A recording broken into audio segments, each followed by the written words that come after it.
महायोगपीठे तटे भीमरत्ना वरं पुण्डलीकाय दातुं मुनीन्द्रै समागत्य तिष्ठं तमानन्दकन्दं परब्रह्मलिङ्गं भजे पाण्डुरङ्गं।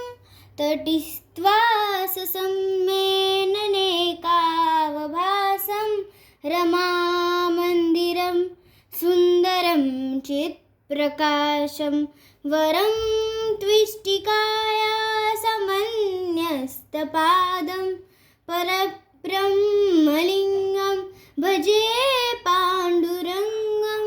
प्रमाणं भवाभेरिदं मामकाना नितं वक्राभ्याधृतो येन तस्वा विधातुर्वसत्ते धृतो नाभिकोश परब्रह्मलिङ्गं भजे पाण्डुरङ्गं।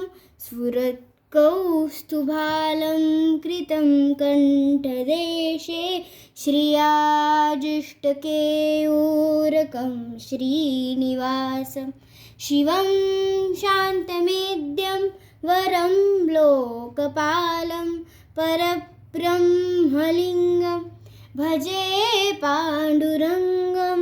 शरच्चन्द्रबिम्बानदञ्चारुहासं लसत्कुण्डला प्रान्तगन्धस्थलान्तं जपारागबिम्बानदञ्चारुहासं परब्रह्मलिङ्गं भजे पाण्डुरङ्गं।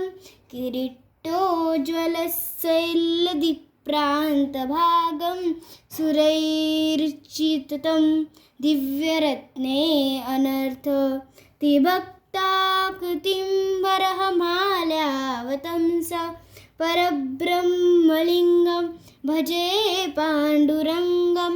विभुं वेणुनादं चरन्तं दुरन्तं स्वयं वेलया गोपवेशं दधानं गवावृन्दकानन्दनं चारुहासं परब्रह्मलिङ्गं भजे पाण्डुरङ्गम्। अजं रुक्मिणी प्राणसञ्जीवलन्तं परं धाम कैवल्यमेकं तुरीयं प्रसन्नं प्रपन्ना शिवं देवदेवं परब्रह्मलिङ्गं भजे पाण्डुरङ्गं। स्तव पाण्डुरङ्गस्य वैपुण्यदं ये पठत्येन चित्तेन भक्त्यासि नित्यं भवावृन्दकानन्दनं चारुहासं हरेरालयं शाश्वतं प्राप्नुवन्ति।